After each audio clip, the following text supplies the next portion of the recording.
Thank you, Catherine, and thank you to IEFA for welcoming me here to celebrate the 30th year of the conference to Montreal, and for all of you to set, just for a moment, the context and the frame for our next discussion.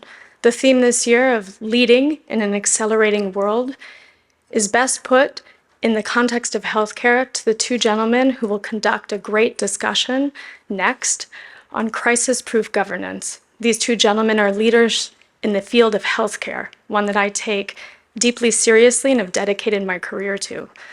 Dr. Karl Weiss will join us as professor of medicine and expert on infectious disease here in Montreal, and he'll be joined by Mr. Frédéric Oudéa, chairman of Sanofi, one of the world's top global pharmaceutical companies, delivering innovation through therapies to patients around the world. In the context of this theme and this discussion, I want to share a little bit about Jeito Capital's own journey. Like these two gentlemen, we are focused on innovation and how to deliver it to patients. We've all just lived through the most infamous pandemic that we can remember, but with the hope and the promise of the most accelerated journey healthcare has ever seen, from a therapy to worldwide patient impact. And it's in the context of this that we have to think as business leaders, as government leaders, as community leaders, and certainly as patients ourselves about what we've learned and how we can apply that in an accelerating world. I reflect back at the beginning of my own journey in this industry to a story that Dr. Weiss knows well, and that I was told by the first CEO I ever worked for in New York City in the industry. You may know this story, or at least part of it. It's the discovery of penicillin in 1928. So if you recall back to your grade school days where you may have learned about this impactful innovation, you heard about a piece of bread, some mold, and this brilliant man, Ian Fleming, who saw the insight of the innovation and made the discovery that this could in fact be a life-changing antibiotic for the world. What most people don't know, what I learned from the first CEO I ever worked for, was that it then took 14 years and thousands of people across supply chains, across armies and governments and other labs and other collaborators to scale that innovation and deliver it to the front lines of World War II, where it in fact changed the world, much like the COVID vaccine changed the landscape for all of us. And so I compare and contrast in my job every day things like the COVID vaccine, where we took a therapy from innovation to delivery in 18 months, to what is the more normal journey of a drug to patients in our society of 10 to 12 years even today, and at a cost of almost $1 billion per drug. And yet, like in COVID, like with penicillin, we deliver that innovation in the context of both hope, the promise of science, but the reality of risk in a changing landscape globally. And that work every day is something Jeito does and is dedicated to, and specifically to trying to accelerate that mission and to do it in a way that has impact, but at ever more efficient cost. And I'm so glad to be joined in that journey with these fine gentlemen, who I think will illustrate in their discussion why leadership is one of the most important pieces for helping navigate the promise and hope of innovation to the actual impact, like COVID vaccines, or like my very first inspired story of penicillin. Thank you all for the opportunity, and I'll leave it to you, Dr. Weiss. Thank you very much, Rachel. This is great, and that was a great introduction. Good afternoon, bon après-midi. So we're very lucky to have with us Mr. Frédéric Oudéa today, who is the chairman of one of the largest, most innovative and leading pharmaceutical companies in the world. And just to present him very briefly, so he was born in 1963. He's a graduate of l'École Polytechnique and l'École Nationale d'Administration. He was working for the French Civil Service for many years. In 1995, he joined Société Générale and successively held different positions until he became the Chief Financial Officer, and then he was appointed the Chief Executive Officer of the group. And eventually, he left the company in May 2023 and has been appointed chairman of the board of directors of Sanofi. And he's also a senior executive advisor of GBL in November 2023. So welcome to Montreal, Mr. Oudéa. It's a great pleasure to have you here today. And obviously, after the pandemic we went through, I think everybody understands that health is really at the crossroad of everything. So I'll have a first question for you. How do you think we should address the future challenges in healthcare in the context of, first, an aging population with a longer life expectancy, also more demanding, the population is more active, and we have a rapidly increasing costs devoted to healthcare in many countries around the world. So our current models of healthcare were built in the 60s and the 70s when the age, demographics was very different. Do you think that our current model is sustainable in the long term? And what can we do to keep our health together? Yes, good afternoon, and let me say it's a real pleasure to be back in Montreal. I just would like to highlight that Sanofi, which is a big company with 88,000 people, turnover of 45 billion euros, has a strong presence here in Canada. We've been here for more than 110 years, and we have a strong operation, and we just invested and inaugurated a very recent site in Toronto. We are in a very complex world, let's face it, facing big geopolitical issues, facing this complex sustainability agenda.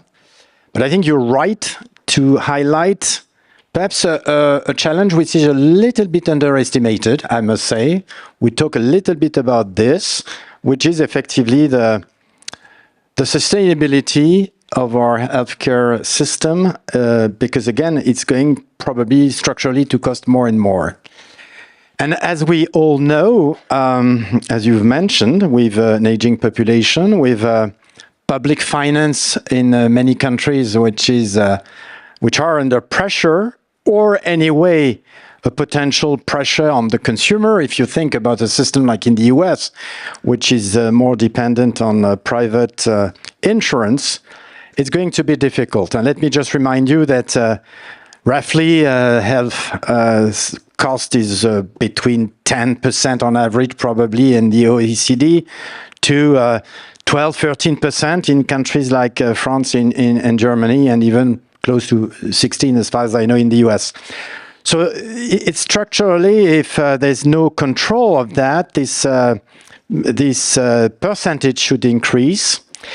And effectively, I think we have perhaps to do a little bit better to have a more holistic view on the spending. What I mean by this so far, and the systems are very different from one country to the other, we look at one piece of the jigsaw to try to put pressure to control the expenditure. But I think we have to be perhaps a little bit more global in our approach, and in particular think about developing way to spend more on prevention than just on treating the diseases, because we might have, as you said, with the progress to have more old people with a longer life perspective, and it could be too costly. So I think we have to do that and take advantage of what we've said, which is the formidable opportunity of the new therapies and digital data to make also the pharmaceutical system more efficient. I've discovered, I'm still relatively new in this system, but from outside, you don't understand that the drug discovery process, as reminded by Rachel, is very costly, has an extraordinary, still long cycle, around 10 years, and again remains extremely uncertain. When you start a process, you are not sure at all to succeed. And I think really that the pharmaceutical industry has an opportunity with these new therapies to improve the system and, of course, give back some of the benefits also by also allowing more prevention. Thank you very much. And, in that vein, what are the future challenges of integrating and adopting these emerging technologies? Everybody is talking about artificial intelligence, for example, but other technology too, in decision-making within the pharmaceutical industry. And as you pointed very rightly, it's very costly to put a new drug on the market. So how can we balance all of this together? when we don't have a crisis, we understood, for example, with COVID, we had a crisis. Everybody wanted to have something quick and fast. And in fact, the pharmaceutical industry was very good at it, delivering all these new vaccines and drugs, etc. But in a real cycle, how can we improve, and how do you think all these new technology or in digitalization will change the landscape? Yes, first of all, let me say that I think the pharmaceutical industry is better equipped now to deal with extreme crises such as the pandemic. And for example, we are developing new industrial manufacturing processes, new plants, and one of them actually will be implemented in Canada, which are much more modular. You need to understand that the traditional manufacturing process means it's not so easy to move from one product to the other. And we have been able to develop something much more agile, if you wish, much more flexible, which should allow us to be able to manufacture, again, more quickly to answer a new pandemic. That's one thing. But beyond, it's true that the industry is facing many challenges at the same time. First, well, like many industries, this new geopolitical framework, the tensions which can exist, in particular with China and the US, and we should not forget that we remain dependent for raw materials from China. So, yes, we are looking at the supply chain. We are, all of us, trying to be resilient towards extreme events which could take place. Second, the sustainability agenda is important. Of course, directly, like, for example, with plastics, we are not the biggest consumer in terms of energy, but we have issues in terms of water treatment. But I would like to highlight one thing that people sometimes neglect, is that if the climate transition fails and if the temperature in the world increases very much, it will have a huge impact on millions of people, on their health and on the dissemination of diseases. And I'm sure that with your specialty of infectious diseases in particular, you have in mind what it could mean. So, I mean, there are also intrinsically some challenges and potential threats that we will have to tackle and that we are trying to look at. But then, as you said, there is again also a formidable opportunity in this industry. It's a cocktail of new technology, new therapies, mRNA, but beyond other therapies, which also can enable us to have access to much more data than in the past. And of course, with the capacity, with artificial intelligence, to have much more capacity to use these data much more efficiently. And I think we are just at the beginning of this journey. I think it's very important to understand that it's just the beginning, and we have here an extraordinary, as I've said, capacity to have better diagnosis, to be able to improve the clinical trials, which takes a lot of time just to constitute the samples of patients which are relevant. All this stuff can be done or could be done going forward much more efficiently, and we've also a capacity to go much quickly and much more efficiently to the right molecule. So I think here what is important for a company like Sanofi is, of course, to embark in such a journey, because the winners will make a huge difference, perhaps like never in this industry. Winners will probably kill the people who will not succeed. And of course, it means looking at the long term, investing, trying in this digital journey to, of course, have concrete action, in particular on R&D, partnering, let's face it, like in other sectors, and I come from the banking sector, we have to partner with innovative small companies, with people who will be specialized, with also, of course, public authorities.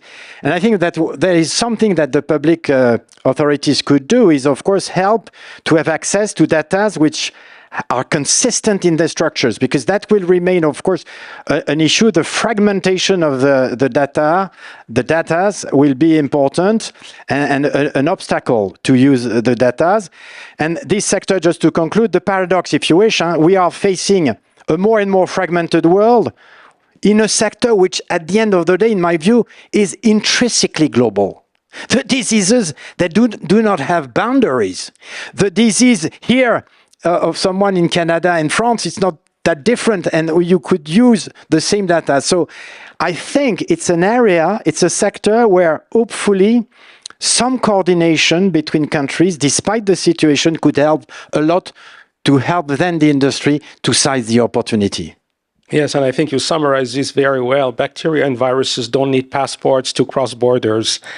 So another example, and you started talking about it, is how do we implement governance frameworks that enables today's organization to weather economic and geopolitical volatility? For example, disrupted supply chain, colliding industrial policies across different geographic blocs. And we saw this during COVID. You know, nobody wanted to share everything with the others. And there was a fight to get the medication, the vaccine for everybody alone. The financial instability, and also the greater demands from an aging population in the Western world, but a richer population in some of the low and middle income countries now who are willing to get more access to these new technologies, new drugs, etc. So how do you combine all of this together? Yes, let me highlight, of course, it's complex. I think we are in a particularly complex world when you think about strategic trajectory, how you prioritize your investments, your efforts, etc. I just would like to highlight a few things. From that perspective, and I'm the chair of the board, so I have, of course, a responsibility, which is to define the strategic trajectory based on the proposition of our CEO, Paul Hudson. The boards are important. I think that having the right composition of the board with the expertise which will effectively help to understand all these challenges at the same time, whether it's geographical understanding or expertise on AI or sustainability, is very important. And of course, the agenda of the board. And I think the board here has a duty to ensure that we are adequately supporting the management team in its own journey, which is, as I've said, very demanding. Second, I think that as companies, we have to engage with other stakeholders. And of course, it's particularly true probably in a sector like healthcare, which is, of course, heavily regulated. When I was speaking about digital technology, we will have also to convince regulators that things can be improved. So it's not just about us, it's also with many stakeholders, governments, as I've said, and probably the industry can do better to try to promote its successes and help to build solutions.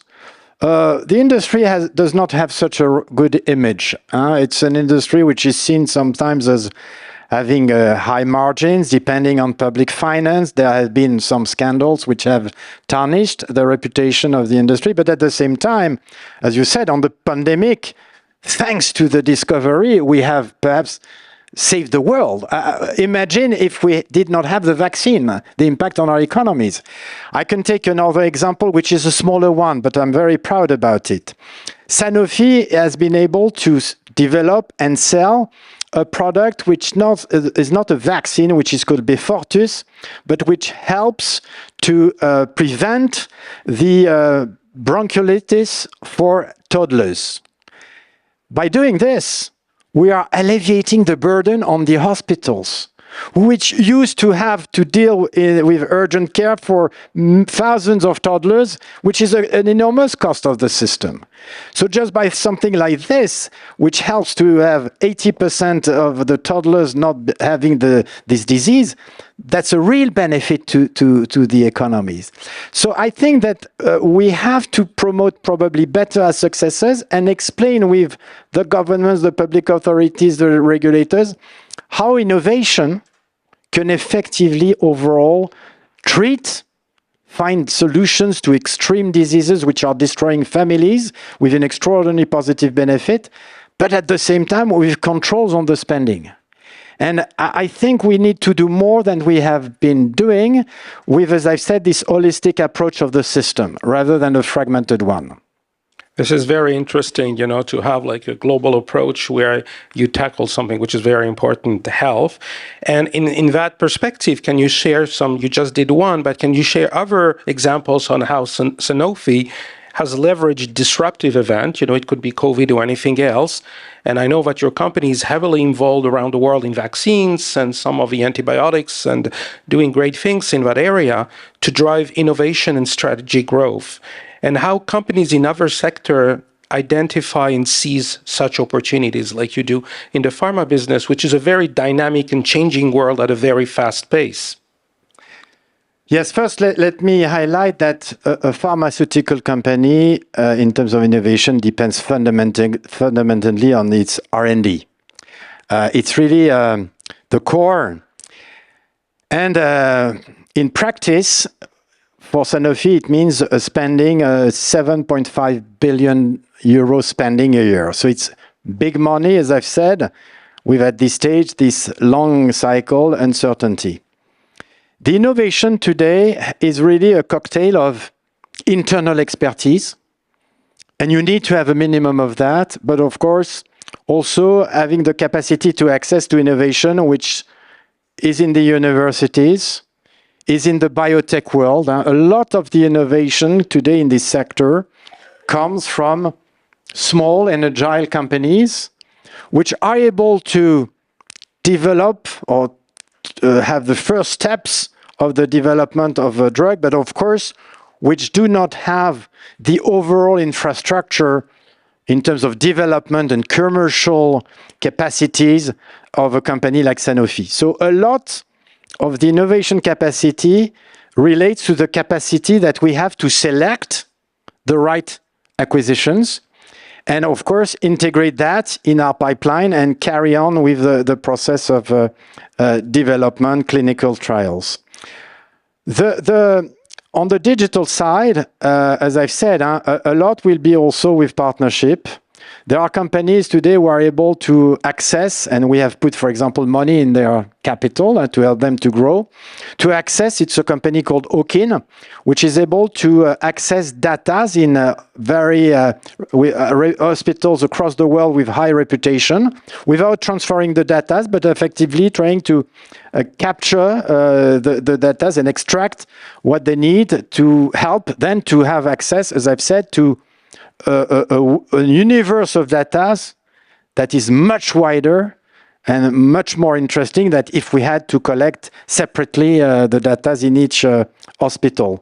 So in innovation, in data, we are of course building our engine, our data scientists, and they work with the research people, with the physicians, but again, cooperation will absolutely be needed.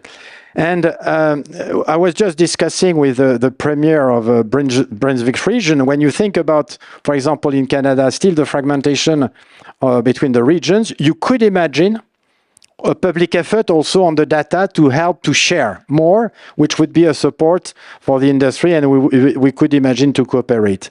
So I think you need to be very open-minded.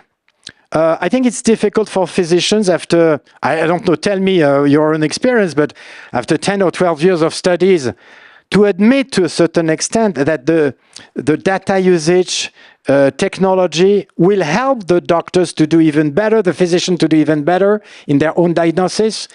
But I think it's important to change the mindset and offer access to these data. It's not necessarily culturally that obvious, but I think it's absolutely needed. And that's what we are trying to do as much as possible, as quickly as possible. And of course, key first successes will feed the appetite for others.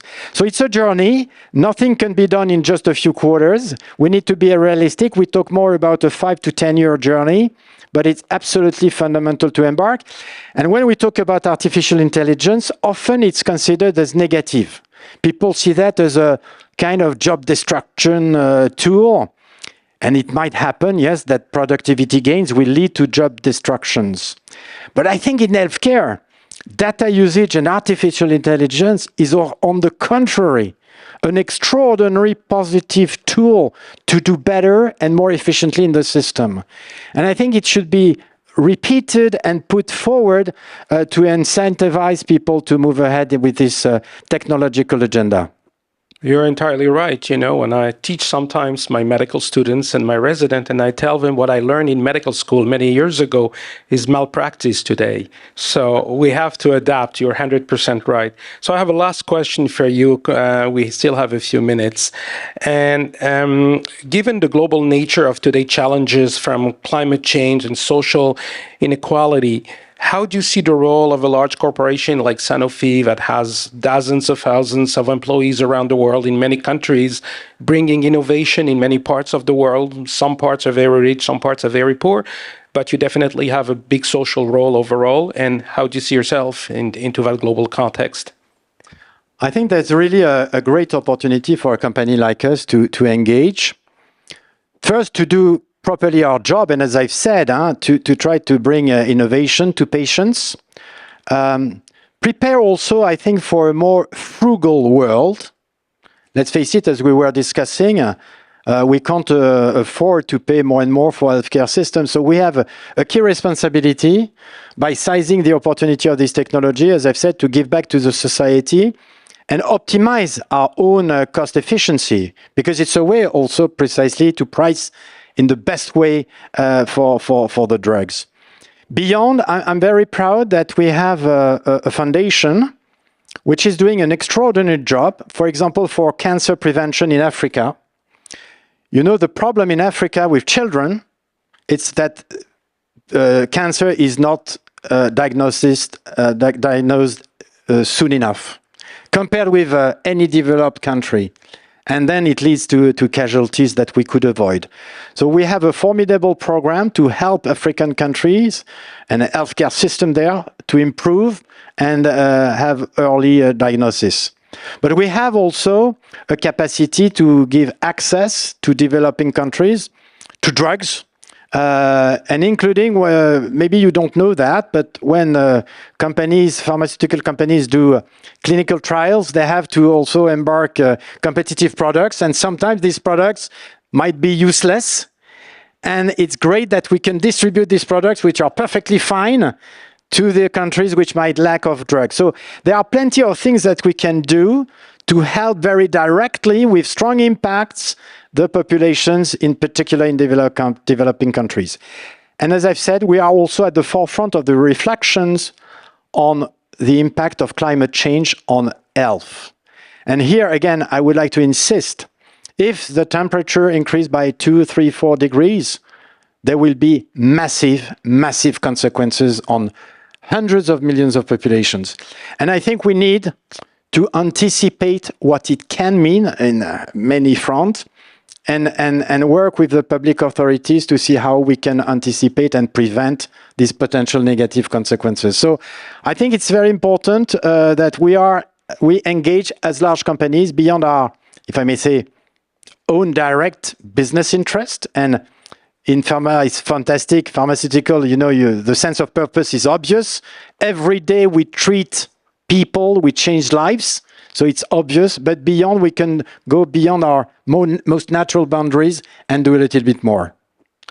So thank you very much for this very enlightening and open discussion. And it was really great to have your thoughts on such a big subject. Thank you for being here. And thank you to the organizers of the conference, the 30th year for this conference. Thank you very much. Thank you very much. Thank you.